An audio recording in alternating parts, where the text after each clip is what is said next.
Les Gentilshommes, le seul podcast sur les relations amoureuses à votre écoute, le lundi soir en direct sur Instagram et sur restless.com. Tu en as rêvé? Connie, Dan et Pascal l'ont fait. Oh là là, je me remets toujours pas moi, de ce jingle incroyable, hein, c'est vraiment trop bien. C'est génial. Salut Myriam, comment ça va? Salut. Hello. Ça va, et vous? Ça va bien, très bien. Ouais, très bien. Bon, voilà, vous aurez noté qu'on a perdu un peu Pascal au passage, mais c'est la dernière fois parce que la prochaine il est fois, parti à Compostelle là. Voilà. Il sera revenu dans justement 7 jours, c'est parfait. Myriam, merci beaucoup d'être avec nous ce soir. Qu'est-ce que tu voudrais nous raconter? Bah écoutez, c'est aussi une histoire d'été, mais malheureusement, moi je me suis fait larguer 2 fois cet été, on va dire. Ah ouais, 2 fois carrément. Donc, Ah quand même. Ah ouais, faut que tu nous racontes là. Donc, qu'est-ce qui s'est passé cet été là? Qu'est-ce qui s'est passé? Alors moi l'été, il a commencé au mois de mai, donc je suis partie rejoindre des potes en Espagne. Donc on a fait un peu de télétravail, on va dire européen. Ouais. Et donc du coup, donc moi je suis partie rejoindre des potes qui étaient déjà sur place. Et quand je suis arrivée, ils m'ont dit il faut absolument, voilà, qu'on regarde les, on va dire les targets locales. Les targets locales, d'accord. Ok. Exactement. Et donc je leur ai dit mais non, mais il y a pas de sens. Je suis là que 10 jours et tout. Enfin j'ai pas le temps de dater. Au contraire, c'est l'idéal. Mais oui, mais bon, moi j'étais vraiment. Alors pour la petite histoire, pour faire un peu le préambule, je m'étais séparée il y a 1 an et donc je revivais ma meilleure vie entre guillemets. Et voilà, j'étais pas encore forcément dans une optique de me remettre en couple ou etc. C'était vraiment, je faisais un petit travail sur moi. Attends, comment ça? Oui. Tu voulais juste pécho en fait, tu toi? vis ta meilleure vie célibataire et tu veux te remettre en couple. Du coup, c'est quoi? Le couple, c'est la moins bonne vie, donc. Non, mais c'est qu'en fait, c'est que mon histoire qui s'était terminée il y a 1 an, c'était vraiment très mal terminé. J'avais vécu une séparation très pénible et j'ai pris un petit bout de temps pour me reconstruire, on va dire, me recentrer sur moi, refaire des choses qui me passionnent et franchement, je revivais quoi. Donc j'étais pas forcément hyper, j'avais encore des trucs à travailler sur moi et j'étais pas forcément dans une optique de rencontrer quelqu'un en partant en tout cas rejoindre mes potes. Myriam. Et donc oui. Ce qui va nous intéresser, c'est les ruptures. Bien Pourquoi sûr. des ruptures? Pourquoi les ruptures? Alors, donc dans le premier cas, donc je vais en Espagne, donc je navigue sur Tinder, je tombe sur ce mec, juste voilà, pour moi trop beau. Je me suis dit bon, pas de chance qu'on se matche, mais au final on se match. Tu peux nous juste nous dire à quoi il ressemblait vite fait? C'est un local. Alors, qu'on arrive un peu à kiffer quoi. Alors attention parce que du coup moi j'ai un style de mec qui me convient pas à toutes les nanas. Bah ouais, donc, mais il faut que tu nous dises. Vas-y. Alors moi mon type de mec c'est les grands, un peu baraqués et chauves. Trop bien, un peu genre Vin Diesel quoi. Grand baraque. Un peu Diesel, mais The Rock quoi. Mais lui il avait un peu la barbe. Il avait un peu la barbe de 3 jours, le petit bouc, moi je trouve ça trop sexy. Trop bien. Et c'était un espagnol, c'était un local. C'était un espagnol et il peut pas faire plus espagnol parce qu'il ne parle ni français ni anglais. Très bien. Et donc moi je parle français et anglais mais pas espagnol.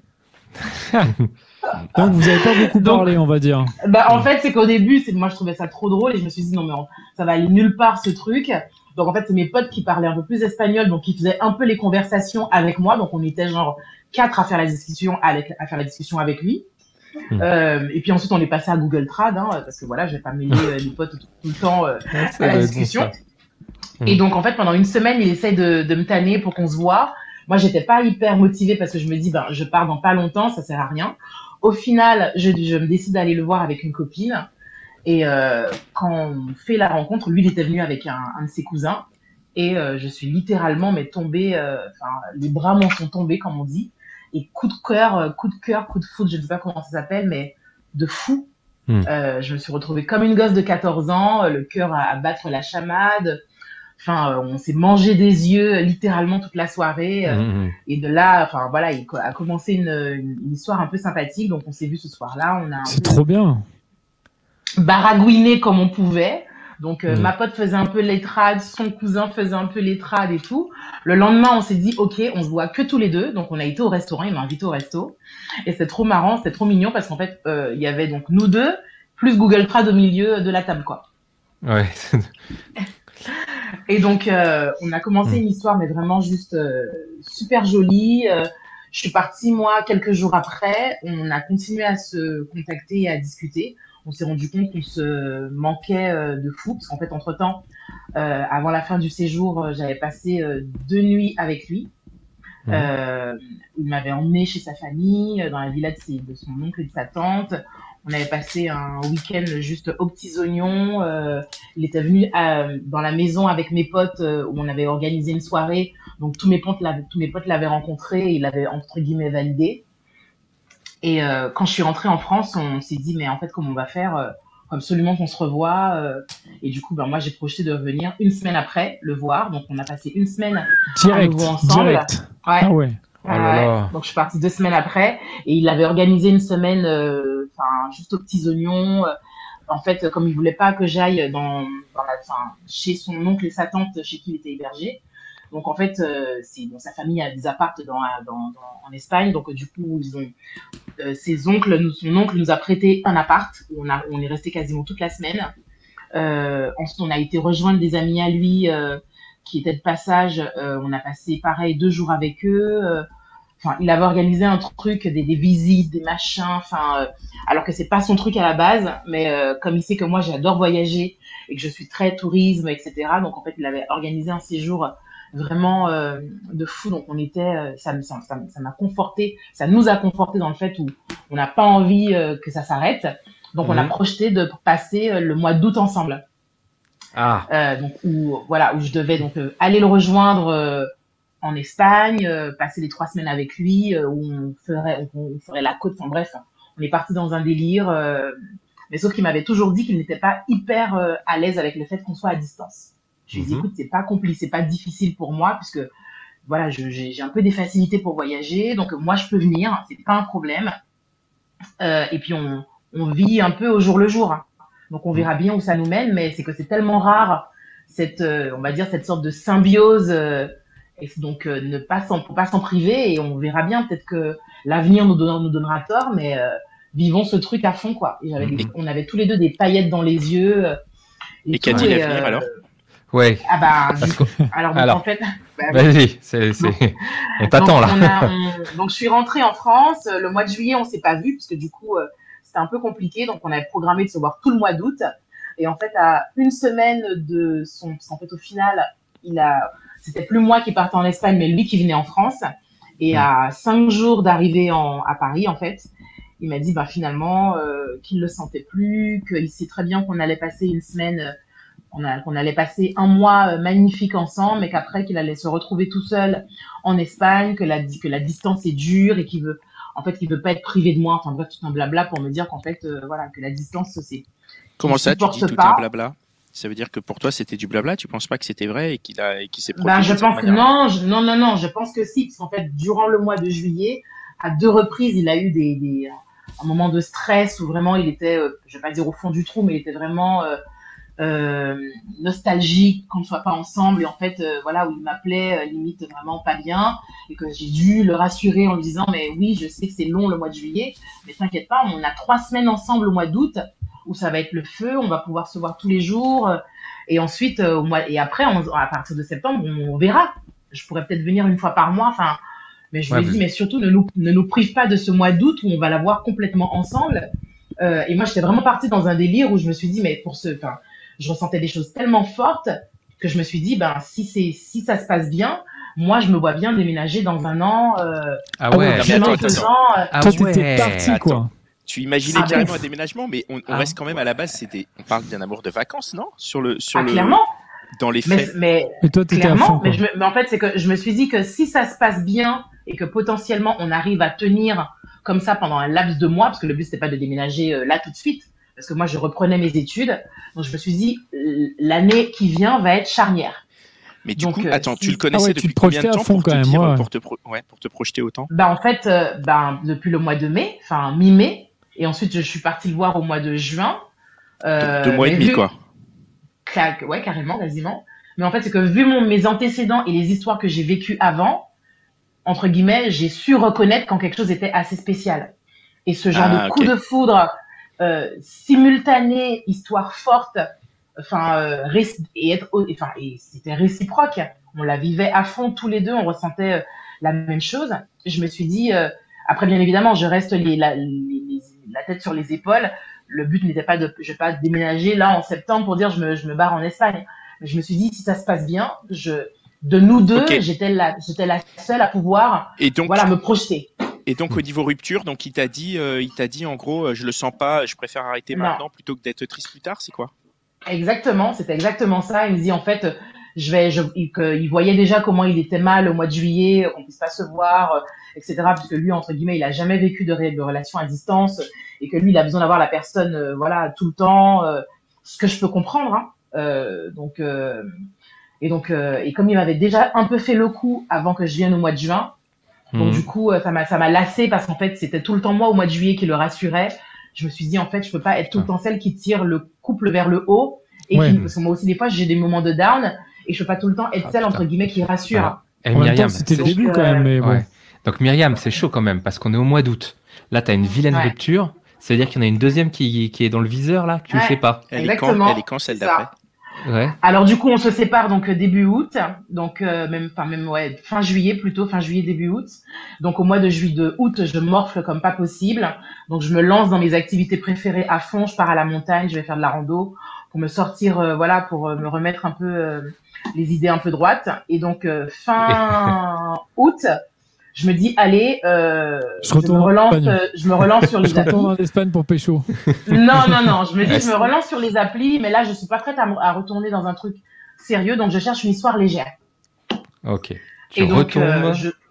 Dans la montagne toujours là, tu cherches un garde montagne ou un truc comme ça. En fait, c'est que le plus drôle, c'est que je tombe sur un mec qui, comme moi, sort d'une rupture, qui ne veut pas se lancer dans un truc sérieux, qui veut un truc léger. Donc on est sur la même longueur d'onde. C'est parfait. À côté de chez toi, à la cool. En plus, en tout cas à Paris, en Île-de-France, donc top. Il aime les randonnées comme moi, il adore les concerts, donc on a plein d'atomes crochus, donc ça accroche bien et tout. Donc on commence à se voir et un peu à partir vers la deuxième rencontre plutôt, il m'explique un peu son histoire en me disant qu'en fait que c'est encore très récent son histoire, qu'il a encore un peu que c'est encore un peu tout nouveau pour lui, qu'il essaie de trouver sa place, que son ex veut qu'il revienne mais qu'il sait pas, machin, etc. Et ce qui est très bizarre dans cette histoire, c'est qu'en fait, on est censé se voir pour quelque chose de léger.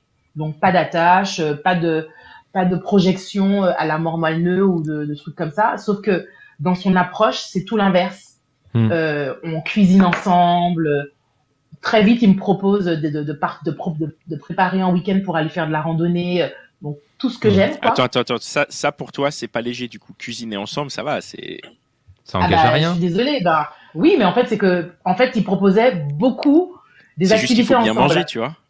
Ouais, c'est clair. Mais en fait, c'est que juste avant, on avait fait une grosse balade sur les bords de Marne ensemble. Ensuite, on était rentrés chez moi, on avait cuisiné. Ensuite, on avait été faire un concert, on avait été voir un concert de jazz tous les deux, que des trucs qu'on adore tous les deux faire. Donc en fait, et en fait, pour moi, je me suis dit, et en fait, même de la manière dans nos rapports, il y avait beaucoup d'affection. Donc ça se voyait qu'on était entre guillemets des morts de faim d'affection, qu'on avait une sorte de vide à combler Mais Myriam, avec ce que tu racontes, c'est toi qui le largue. Parce que c'est lui qui respecte pas le pacte là, donc c'est toi qui vas le larguer.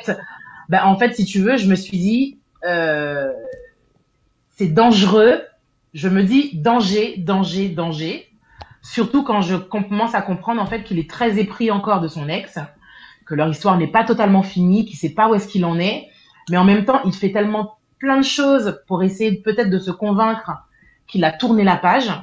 Donc en fait, il se projette beaucoup dans des activités ensemble à proposer. On en est même arrivé au point où on préparait un week-end bivouac tous les deux pour partir ensemble. Où il avait trouvé le chemin, on avait booké les billets de train. T'as tous les red flags. Qu'est-ce qui se passe? Qu'est-ce qui se passe? Pourquoi tu te barres pas et comment il arrive à te quitter, quoi? En fait, tout simplement parce que je me dis peut-être que voilà, lui, il a une vraie envie d'aller de l'avant. Ouais. Et en fait, un soir, on est au resto. Il devait passer le week-end avec moi. On est au resto et en fait, à la fin du resto, il m'explique un peu que, la nana, son ex entre guillemets, n'arrête pas de l'appeler et pendant le resto, elle l'a appelé 16 fois. Ouh là là. Ah ouais. Bien. Elle l'appelle 16 fois. 16 fois. 16 fois. Il faut aller au commissariat, c'est du harcèlement à ce niveau-là. Ah bah c'est clair. Et juste avant, je fais ça, Thomas. Mais juste avant qu'on rentre dans le resto, elle l'avait appelé et il lui a dit écoute, je suis pas disponible, je suis pas tout seul, je suis avec quelqu'un. Donc pour le faire comprendre entre guillemets, je suis pas seule, voilà. Et je pense en fait qu'elle a dû péter un câble en sachant que il était réellement en train de tourner la page. Et donc du coup elle l'a harcelé. Bon, il n'a pas touché à son téléphone pendant le repas, mais elle l'a harcelé. Et quand on a fini le restaurant, il a pris son téléphone, il avait vu qu'elle avait appelé autant de fois. Je lui ai dit vas-y, rappelle-la parce que je sens qu'on va passer une mauvaise soirée si tu l'appelles pas. Et ensuite quand il est venu, il m'a dit écoute, ça prend des proportions, je vais passer la voir pour voir ce qu'elle veut. Je suis pas quelqu'un de malhonnête, je vais pas la faire souffrir, mais je sens qu'elle est mal, etc. Donc je vais la voir. Donc, il était encore attaché quoi. Ouais, il était 22h30, donc forcément il est passé la voir. Et donc moi je suis rentrée toute seule chez moi et le lendemain matin, j'ai eu droit à un message me disant voilà, je suis désolée de t'avoir embarqué dans cette histoire qui n'était pas la tienne, etc. Mais tu sais, il s'est repassé un truc avec son ex ou ça il t'a pas dit? Ah bah oui, clairement. Bah oui, ah, parce qu'il m'a dit, parce qu'en fait dans son message il me dit elle veut qu'on se redonne une chance et tout, et peut-être que voilà, j'ai peut-être le devoir de nous accorder encore cette ultime chance. Bref, et voilà. Donc, putain, c'est trop con, quoi. C'est trop con parce que c'était mal, c'était bien parti quand même là, votre truc. Ouais, c'est trop dommage. Ouais, clairement. Et donc du coup, pour la petite histoire, donc je lui ai dit écoute, fais ce que t'as à faire, et j'ai dit par contre, prends le temps de cicatriser pour pas emmener des gens et faire des dommages collatéraux, quoi. Et donc en tout cas, son histoire n'a pas duré. T'as l'impression d'être un dommage collatéral justement, toi. Tu clairement. Clairement. En fait, moi j'ai eu, ce que j'ai senti mal et tout, ouais. En fait, c'est que moi j'ai eu vraiment l'impression d'être un peu ce qu'on appelle un peu les relations tampons, les relations pansement. Et en fait, moi j'avais déjà un peu tourné la page sur mon histoire de l'été, qui était moins forte que la sienne, parce que lui il avait vécu 2 ans avec elle. La nana avait une petite fille, donc il s'était hyper attaché. Et tout ça, moi, mon histoire, elle était moins, elle était forte certes, mais elle était sur une courte durée.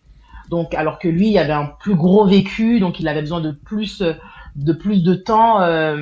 Et en fait, il pensait qu'il voulait une relation légère, mais en fait, il n'était pas prêt à se mettre dans une relation légère. Et donc, on va dire que la morale. À se remettre avec son ex.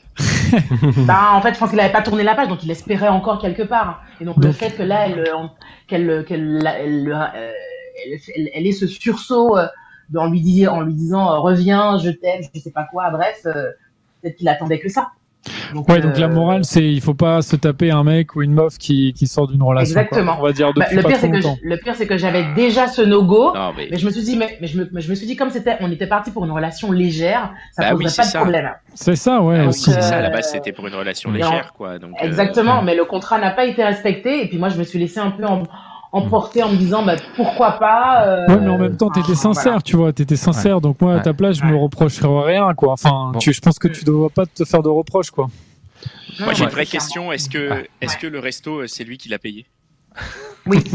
Ok, c'est la vraie question. Moi aussi j'ai une vraie question. De toute façon pour le coup, je n'ai même pas fait mine de faire genre et non c'est moi, ou alors j'ai même pas fait semblant de sortir la carte bleue.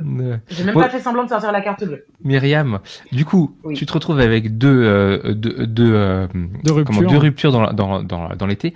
Est-ce que comme tu viens nous en parler, c'est que ça doit être quand même exceptionnel pour toi, 2 ruptures dans la même si proches, avec des histoires pareilles. Alors je suis du genre quand même de nature positive dans la vie. Donc la première rupture, je l'ai beaucoup plus mal vécue, mais quand même, ce que ça m'a permis de voir, c'est que mon cœur n'était pas complètement fermé et qu'il était prêt entre guillemets à s'ouvrir à de belles histoires. Parce que l'histoire de l'été, je l'ai vraiment vécue à fond. Elle a été certes écourtée, ajournée un peu trop tôt, mais je me suis dit punaise, mais en fait, je suis capable de ressentir des choses très fortes et de me laisser vivre sur le moment. Et en fait, c'est mon espoir, et je me dis si potentiellement demain je rencontre quelqu'un, je sais que je ne lui fermerai pas la porte. et que je suis voilà capable de laisser quelqu'un rentrer, de vivre ce qui se présente voilà de manière sans trop se projeter voilà. Ouais, parce que tu as fait le grand écart quand même. Tu as fait la première, tu t'es ouvert de façon inconditionnelle. La deuxième, tu t'es complètement fermé. Et dans les deux cas, tu te prends quand même une claque dans la gueule, quoi. Bah, donc, dans la deuxième, je me. Tu t'es quand même ouverte un peu. Je me suis quand même. Enfin, j'ai quand même laissé la place. Oui. T'as laissé la place, pourquoi pas. Voilà, exactement. j'ai quand même laissé la place à du et si. Et il y avait un and what if. Et après, c'est juste que ça me fait dire que, en fait, les hommes qui n'ont pas terminé ou qui viennent tout juste de se séparer, faut pas y aller. Alors, moi, si je peux juste me permettre une petite réflexion, c'est que du coup, donc, tu as eu 2 ruptures assez proches, mais du coup, c'était des ruptures assez franches. Il n'y en a aucun des deux qui t'a ghosté, quoi. Non, ils m'ont pas ghosté. Non, mais il faut signaler aussi qu'il est. Non, mais il est possible de rompre sans ghoster. Après, de toute façon, dans le deuxième cas, entre guillemets, on est dans une relation légère. Et pour moi, on parlait assez franchement. On avait joué carte sur table dès le début. On savait dans quoi on mettait les pieds entre guillemets. Si quelqu'un, moi je lui avais dit que si ça me convient pas demain, je lui ai dit moi les relations légères ne durent jamais parce que je sais pas poursuivre dans le temps. Ça va durer un laps de temps, je ne sais pas combien de temps, mais quand je ne pourrai plus ou si ça devient hors contrôle, moi je m'en vais. Il m'a dit OK. D'accord. Voilà. Bon, bah, du coup, comment tu vas faire pour les prochaines on a compris, les mecs qui sont dans une relation, hop. Est-ce que la prochaine fois que tu as un gros coup de cœur comme ça, tu vas faire un peu attention? Ah bah oui, forcément, là, du coup, je vais mettre pas des œillères. En fait, c'est toujours un peu le challenge de se dire comment j'arrive à jongler ou à trouver, entre guillemets, la balance ou entre... garder les pieds sur terre, ne pas trop fermer la porte. En tout cas, laisser la porte entrouverte, dire qu'elle n'est pas fermée, mais je ne l'ouvre pas complètement. C'est bien ça de laisser la porte ouverte. Même quand t'es en couple. Hein. Alors ça, c'est un mot de la fin de Dan, ça. Exactement. Voilà, laisser la porte ouverte. Laissez la porte ouverte même quand vous êtes en couple, les amis. Super. Bon, je peux pas cautionner. On arrive à la fin. Les Gentilshommes, le seul podcast sur les relations amoureuses à votre écoute, le lundi soir en direct sur Instagram et sur restless.com. Tu en as rêvé? Connie, Dan et Pascal l'ont fait.